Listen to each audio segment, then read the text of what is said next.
Hola, en la versión de hoy voy a hacer por primera vez la actualización del mapa en vivo y además les voy a enseñar cómo funciona esta herramienta. Para comenzar, esta herramienta se llama Deep State. Es un mapa de código abierto desarrollado por gente afín al ejército ucraniano. Por lo tanto, verás que está mucho más relacionado a favor de Ucrania que a favor de Rusia. Cuando accedes al mapa por primera vez, es posible que accedas a la versión ucraniana. Si eso pasa, arriba a la derecha, haz clic en la bandera y cambia a la versión de inglés para que al menos sea un poco más entendible. ¿Vale? Una vez estás aquí dentro, en la versión del día, abajo a la derecha puedes ver la última actualización del mapa. ¿Vale? Hacemos clic y en este caso vemos que el enemigo, como dije antes, es ucraniano, entonces el enemigo son los rusos, han avanzado cerca de Netailove y Andrivka.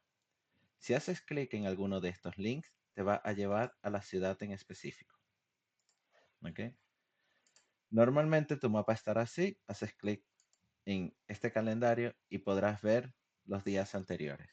¿Vale? Aquí podemos comparar cómo estaba el mapa ayer y cómo está el mapa hoy. Se pueden ver dos cambios aquí. Para observar el cambio mucho más fácil, haz clic en estas dos flechas que aparecen aquí y esto va a comparar con el día anterior y te permite ver mucho más fácil qué ha sucedido. Continuando aquí, a medida que cambian los días, puedes ver los eventos que han pasado en esos días. Entonces, esto te permite ver a través del tiempo y hacerte una idea de todos los movimientos. Por ejemplo, hace 3 días este cambio ha sucedido. ¿Vale? Es muy útil para volver en el tiempo. Además, puedes volver, por ejemplo, un mes atrás. En este caso me voy al 2 de mayo, al 2 de mayo, y elijo el día. Hago esto porque quiero ver cómo ha evolucionado durante todo el mes. Por ejemplo, la sección de Adifka.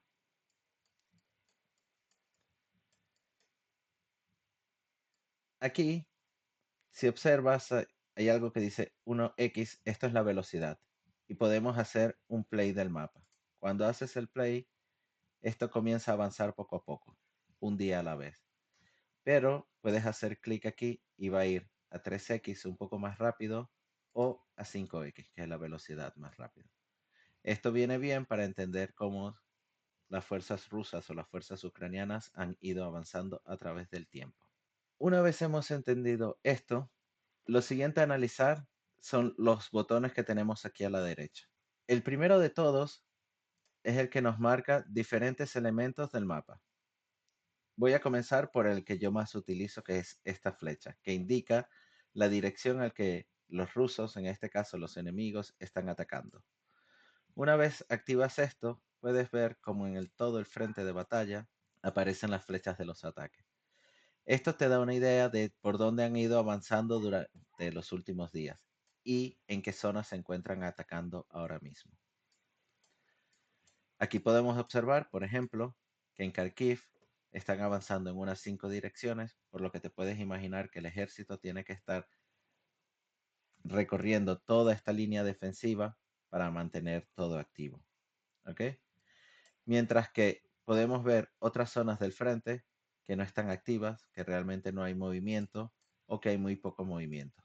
Aquí hay unos 6, 7 ataques. Cuando si nos vamos a la zona de Chachev Yar, por ejemplo, en Bakhmut, vemos que aquí solo hay 6 direcciones de ataque, que es al norte en Bodanivka, en la zona de Chachev Yar, al sur en Ivanivke y en Klishivka. O, por ejemplo, la zona de Avdiivka y todos los movimientos que están sucediendo después del breakthrough de Okeretine. Puedes observar como aquí hay unos 12, 15 movimientos, 16 sucediendo a la vez. Entonces aquí podemos observar que claramente Donetsk es el frente más activo ahora mismo. Aunque realmente muchas de las conversaciones ahora sucedan en el norte, aquí podemos ver que solo hay 5 ataques y que no hay mucho movimiento. Mientras que en Donetsk es donde está sucediendo la mayoría de los ataques. Continuamos en Zaporizhia. podemos observar también que hay pocos ataques en la zona de Staromayorsk, que es donde se hizo la contraofensiva ucraniana del 2023, de Priyutne y especialmente en la zona de Robotine, donde el último mes ha sucedido un avance ruso que no ha ido a mayores, que tienen como objetivo principal la toma de Robotine, que es una ciudad emblemática, obviamente, porque es la ciudad que se tomó durante la campaña de primavera de 2023. Continuando en el frente, podemos ver que hay un poco de actividad en Krinky, aunque la verdad no ha pasado mucho. Sigue habiendo presencia de soldados ucranianos aquí, pero la verdad es que ahora mismo los esfuerzos no están aquí. Continuamos ahora mismo con la segunda opción, que son las unidades rusas. ¿Ok? Volviendo al tema de que esto es una página ucraniana, aquí vas a poder ver dónde se ubican las unidades rusas, pero no dónde se ubican las unidades ucranianas. ¿Ok? Esto ayuda a entender la cantidad de tropas, de soldados rusos que se encuentran disponibles. Por ejemplo, continuando viendo alrededor de Krinky, si vas haciendo clic, puedes ver que aquí tenemos una brigada de la infantería naval. Tenemos un batallón de la 1822, tenemos un regimiento de paracaidistas. La cantidad de tropas viene marcada por si es un regimiento, es un batallón, etcétera. Aquí te puedes hacer una idea. Si hablamos de un regimiento es aproximadamente unas 1000 personas, 1500. Si es un batallón estarán unas 500, 600.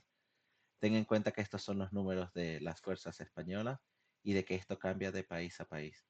Y especialmente en la situación de guerra que se encuentran tanto los ucranianos como los rusos, no van a estar un regimiento lleno con 1700 personas. Más seguramente lo encuentres por los números inferiores. Igual sucedería si veríamos los números de Ucrania. Básicamente, esto te ayuda a entender qué tan fortificado está una zona. Por ejemplo, recuerdo que el año pasado era muy fácil de ver, aquí más o menos, que no había nada en Krinky, en la zona de Kherson, en el río del Dnipro. Y no fue hasta que los ucranianos comenzaron con sus incursiones por el río y los primeros ataques a Krinky, que ahora mismo si ves, antes, en el pasado, habían 7 unidades y ahora el día de hoy estaremos en, bueno, para de contar, 3, 6, 9, 12, 15, 18, 24, 25 unidades. Entonces esto ayuda a entender la evolución de cuántas tropas hay. Y por ejemplo, aquí explicaría por qué los ucranianos pudieron hacer una primera incursión exitosa, porque había muy pocas tropas, y ahora puedes observar lo rodeado que se encuentran ahora mismo. Es una cantidad de tropas increíble para la poca cantidad de zona que es Krinky. Continuamos con la siguiente, que serían los aeropuertos. Esto nos ayuda a entender de dónde podrían salir los helicópteros o los aviones, los F-16 o cualquier avión que estuviese cargando bombas que pueden ser disparados a distancia. Por ejemplo, en el caso de Avdiivka, podemos ver que se encuentra ubicado a unos 130 kilómetros.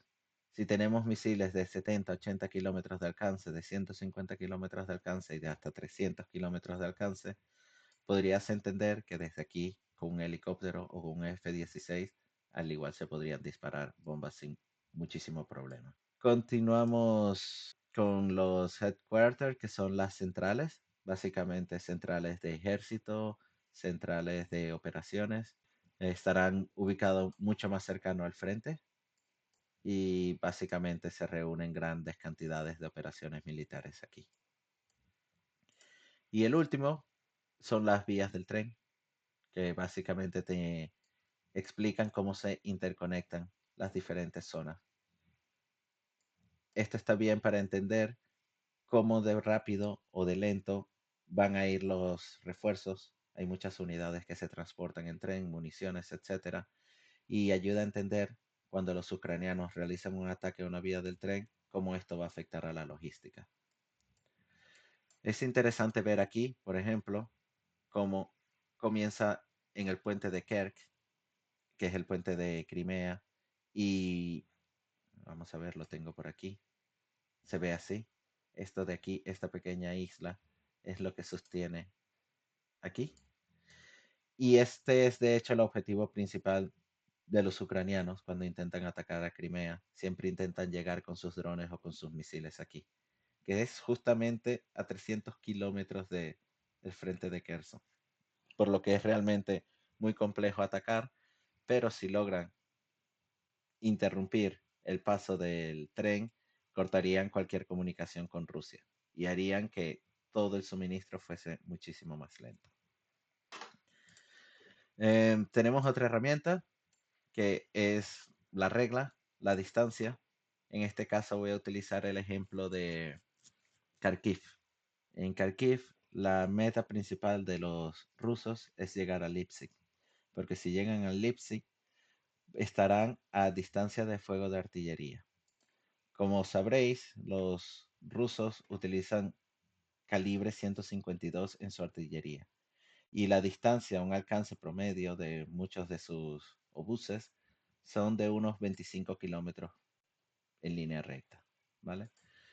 Si volvemos al mapa y vemos desde Leipzig hasta Kharkiv, aproximadamente aquí hay 25 kilómetros. Por eso es que los rusos inicialmente quieren llegar a Leipzig. Aunque obviamente si los rusos llegan a tomar la zona aquí, sería muy, muy, muy peligroso y muy poco probable que lleguen a mover a sus obuses a esta primera línea. Seguramente deberían llegar al menos a Ruski, Tiski y darle un buffer de unos 5 kilómetros para que pudiesen mover sus armas tan cerca. Pero bueno, por eso entendemos ahora que el objetivo es al menos llegar a Leipzig, porque es donde, al menos de inicio, se podrían disparar con, con su artillería.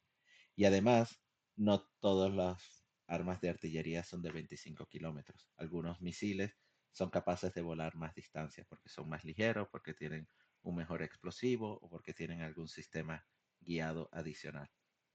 Pero bueno, la toma de Leipzig representaría que los rusos estarían en un rango de ataque aceptable. Por eso es su objetivo. La otra herramienta de aquí es para geoposicionarme. No tiene mucho sentido. No quiero ver mi mapa en cuanto estaría aquí. Y aquí a la izquierda tenemos el clima. Yo no utilizo esta función porque va muy lento. Eh, la cantidad de radiación en el aire. Esto yo tampoco lo utilizo en mis informes del día a día. Al igual cuando hay un ataque en una central nuclear, valga la pena, pero no es interesante tanto de seguir. Esta opción de aquí, que son las fortificaciones, son muy interesantes. Cuando las activo, podemos ver todas las fortificaciones que hay. Y hay diferentes tipos. Hay el alambrado de dientes de dragón, hay trincheras. Como tema curioso, si haces clic a este botón aquí, de repente todas se vuelven blancas o negras, dependiendo de la visualización que tenga.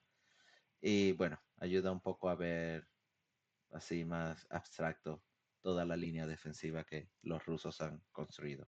De nuevo, no se ven las ucranianas porque no se desea compartir este tipo de información.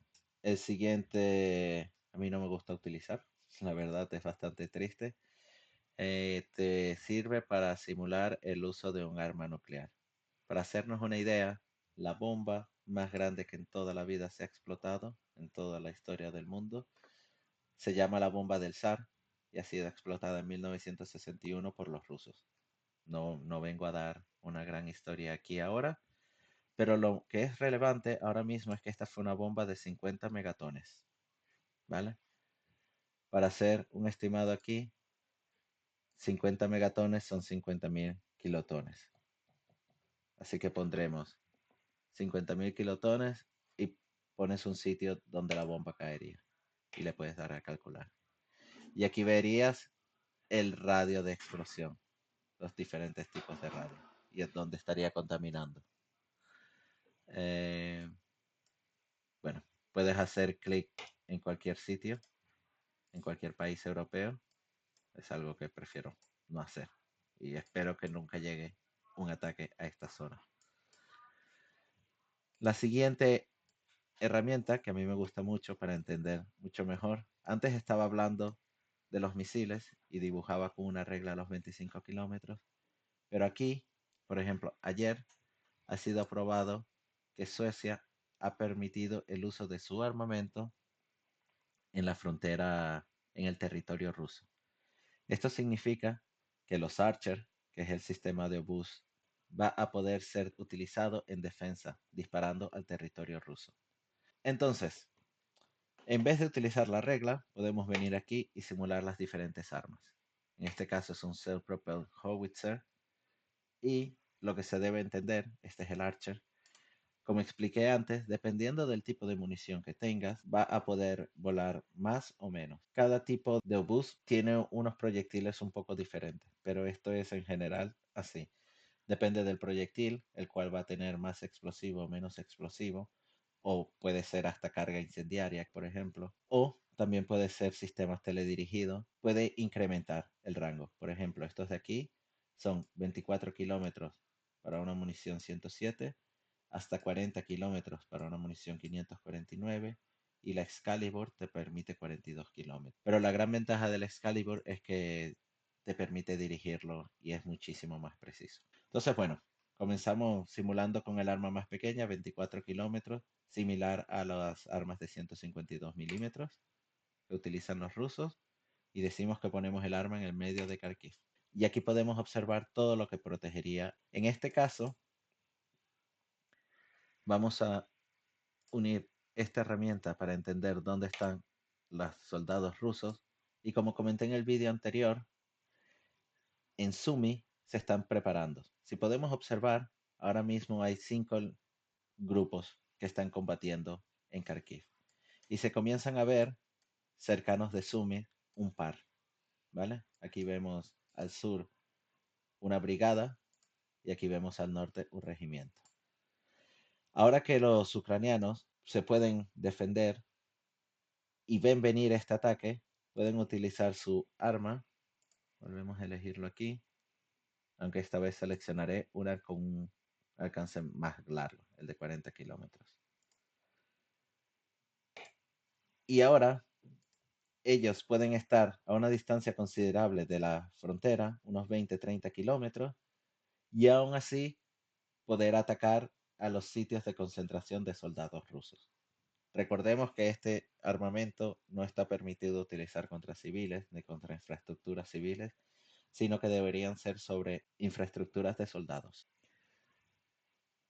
Lo mismo si vamos un poco más arriba, al norte, puedes ver cómo se podrían defender y hasta qué punto podrían arriesgar.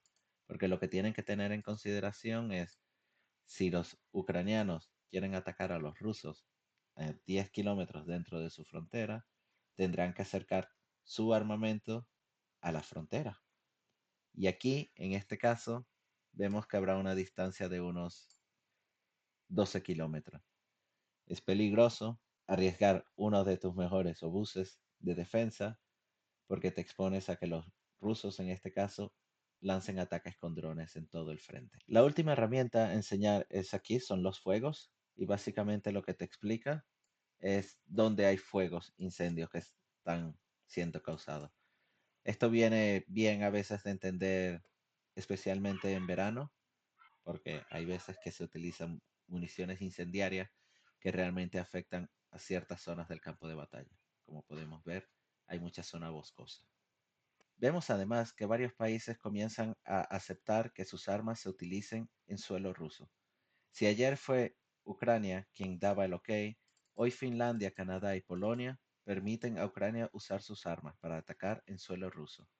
Supongo que esto es algo que veremos más cada día, para que los rusos no se puedan aprovechar de este fallo en la póliza de defensa europea. Esto es todo por hoy. Espero que esta lección te haya servido para entender mejor el mapa. Si te ha gustado, suscríbete. Y nada, nos vemos mañana.